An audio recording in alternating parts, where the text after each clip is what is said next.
Good morning students. हम पादप वृद्धि एवं परिवर्धन के बारे में पढ़ रहे हैं, जिसमें हम आज पढ़ेंगे वृद्धि के चरण, फेसेस ऑफ ग्रोथ। जैसे कि इसके पहले वाले लेक्चर में हमने पढ़ा, पादपों में वृद्धि के लिए जो रीजन होते हैं, एरिया होता है ना, शीर्षस्थ विभाज्योतक, अंतर्वेशी विभाज्योतक और पार्श्व विभाज्योतक के बारे में पढ़ा।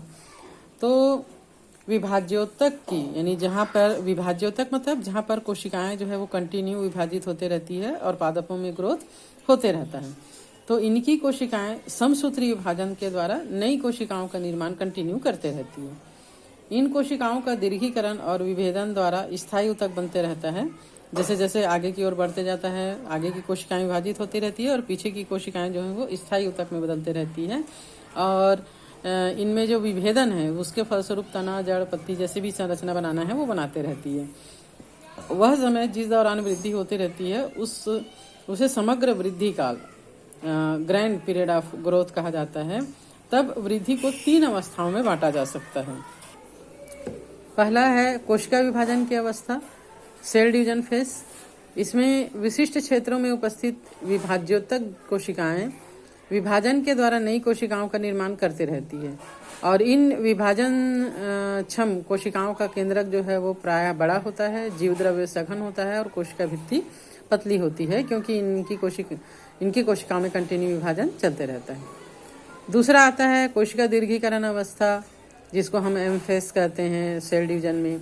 ये वृद्धि की द्वितीय अवस्था होती है। विभाज्योतक में विभाजन के फलस्वरूप जो कोशिकाओं का आकार में अनुत्क्रमणी बढ़ोतरी होती है, इस अवस्था में छोटी छोटी रिक्तिकाएं बन जाती है, जिसमें जल और घुलित पदार्थ जो है वो एकत्रित होते रहते हैं और ये छोटी छोटी रिक्तिकाएं मिलकर बड़ी केंद्रीय रिक्तिका का निर्माण कर देती है।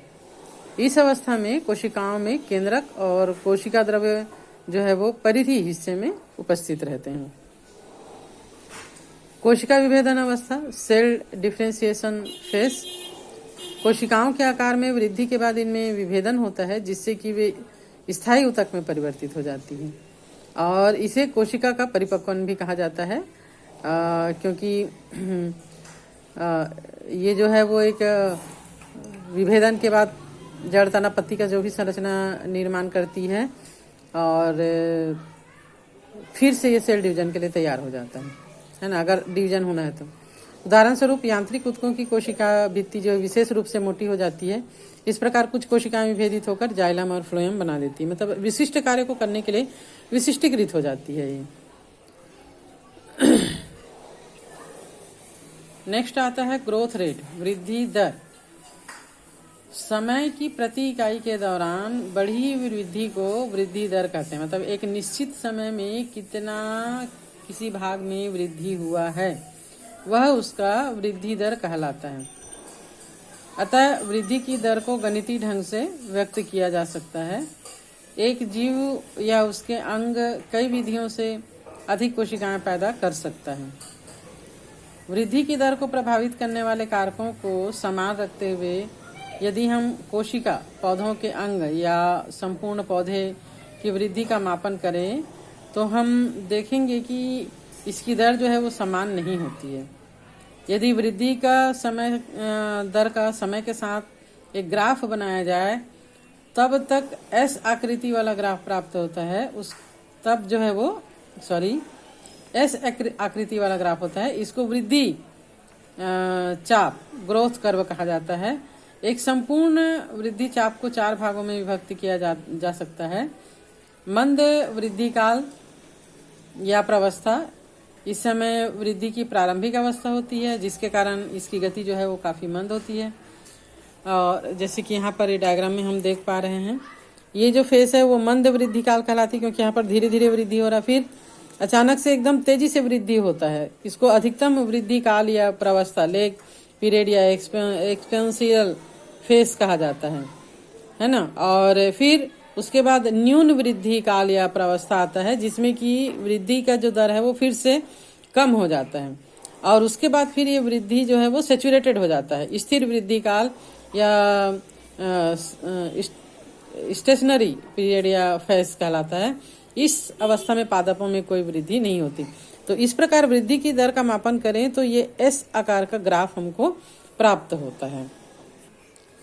तो वृद्धि दर अंकगणितीय या ज्यामितीय प्रकार का होता है। जैसे अंकगणितीय वृद्धि में इस प्रकार के वृद्धि में समसूत्री विभाजन के पश्चात केवल एक पुत्री निरंतर कोशिका जो है वो निरंतर विभाजित होती रहती है, जबकि दूसरी जो कोशिका है वो विभेदित होती है और परिपक्व हो जाती है।